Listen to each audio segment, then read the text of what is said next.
¿Qué característica tienen en común las hormonas glucoproteicas? Su estructura está compuesta por dos subunidades, una de las cuales es idéntica a todas. Se unen a receptores con actividad de tirosinquinasa para ejercer su función. Son hormonas secretadas por la neurohipófisis o son proteínas monocatenarias con la misma cantidad de aminoácidos. Vamos a ver ejemplos de esta familia de glucoproteínas. Tenemos la FSH, folículo estimulante, la LH, luteinizante, la TSH, la que se encarga de la estimulación de la glándula tiroides, y la gonadotrofina coriónica humana, que es una de las hormonas del embarazo encargada de mantener el cuerpo lúteo. La vamos a ver con más detalle más adelante. ¿Qué características tenemos de estas glucoproteínas? Que tienen dos subunidades, una subunidad alfa y una subunidad beta. La subunidad alfa la comparten entre todas las glucoproteínas porque es estructural, o sea que es idéntica. Tanto la FSH, LH, TSH y HCG tienen la misma subunidad alfa o idéntica, mientras que la beta es diferente y es la que se encarga de la función. Por eso es la importante que nosotros vamos a medir, ya que nos va a dar la diferencia y la funcionalidad sobre cómo se encuentra esta hormona a nivel de mi cuerpo. ¿Qué quiere decir esto? Si yo mido la subunidad alfa de la HCG, puedo confundirla con un aumento de la FSH, de la LH o de la TSH. En cambio, si mido la subunidad beta de la HCG, que es única y que solamente la tiene esta hormona, estoy midiendo correctamente cómo se encuentra su función. De ahí la importancia y la característica de este tipo de hormonas. Por lo tanto, ¿qué sabemos? Que la estructura está compuesta por dos subunidades, una de las cuales es idéntica a todas, que es la subunidad de tipo alfa. ¿Qué podemos hacer para descartar las otras? La opción D dice que son monocatenarias. No, tienen dos subunidades y obviamente no tienen la misma cantidad de aminoácidos.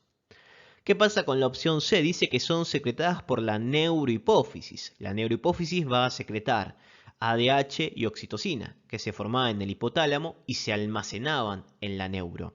Estas participan a nivel de la adenohipófisis y la HCG se encarga de liberarla el sincicio trofoblasto. Y la B dice, se unen a receptores con actividad de tipo tirosinquinasa. Los receptores de tirosinquinasa que se autofosforilaban eran los que utilizaba la insulina o el IGF-1, un factor símil insulina. La ecuación de Goldman permite estimar el voltaje transmembrana a partir de las concentraciones intra y extracelulares y la permeabilidad de cada ion. ¿En qué condiciones el voltaje de membrana se asemeja a la ecuación de Nernst, calculada cuando un ion está en equilibrio? Para eso vamos a ver la diferencia entre lo que sería Goldman y Nernst.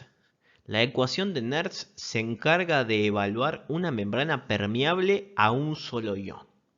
Por lo tanto, su definición es un voltaje de membrana, el cual el flujo neto de ese ion es igual a cero. O sea que el movimiento de ese ion de un lado es compensado por el movimiento de ese ion hacia el otro. Eso habla de que está en equilibrio. Recuerden que flujo neto igual a cero no es que no se está moviendo, sino que se mueve lo mismo de un lado que del otro. Mientras que Goldman, la diferencia es que evalúa una membrana permeable a múltiples iones. Ya no toma solamente la información de un solo ion, sino que evalúa múltiples iones. De ahí que nosotros utilizamos la de Goldman en nuestra membrana celular porque tenemos múltiples iones, y la de Nernst es algo específicamente de alguna experiencia de laboratorio. Vamos a ver que Goldman evalúa tres elementos importantísimos. La fuerza química, que sería la concentración de un lado y del otro de la membrana, de cada uno de los iones. La fuerza eléctrica, la carga de cada uno de estos iones. Y el más importante, la permeabilidad de cada uno de estos iones.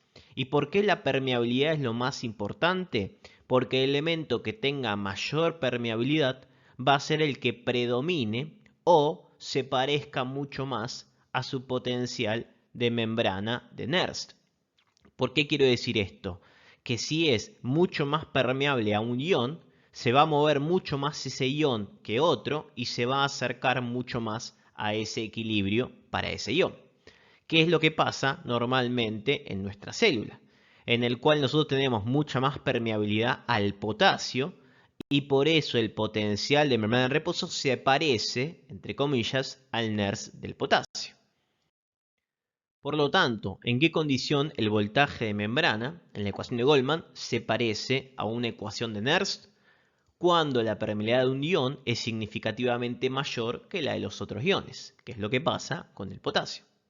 Fíjense que la opción D la descartamos. ¿Por qué? Porque hablamos de que tenga mayor permeabilidad. El que tenga menor permeabilidad más lejos va a estar de su equilibrio Nernst.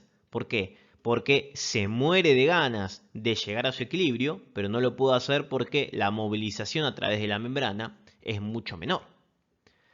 Y como siguiente opción me aparece que la concentración de un ion es significativamente mayor que los demás iones. Esta es la fuerza química y lo más importante no depende de la fuerza química. Fíjense que el sodio y el potasio químicamente son parecidos en su concentración. ¿Pero por qué se mueve más potasio que sodio? Por su permeabilidad. Lo mismo con la opción C. Me habla de la fuerza eléctrica. Sodio y potasio tienen la misma fuerza eléctrica. Ambos son elementos positivos. ¿Por qué se mueve más potasio? También por la permeabilidad, lo más importante. ¿Qué efecto tiene aumentar la concentración de potasio extracelular sobre el potencial de membrana y por qué? Nosotros sabemos que el potasio está más adentro que afuera. Por lo tanto, químicamente tiende a salir, pero eléctricamente tiende a entrar. Termina saliendo más potasio porque la fuerza química es mayor que la fuerza eléctrica. Por lo tanto, en el caso clásico, el potasio tiende a salir de la célula, salen cargas positivas, lo que me genera que dentro de la neurona o la membrana esté cargada negativamente, al perder esa carga positiva. ¿Qué pasa si yo ahora cambio esas concentraciones intra y extra? Imaginemos que aumentamos el potasio extracelular. O sea que ahora en vez de 4 tenemos, por ejemplo, 6 o 8.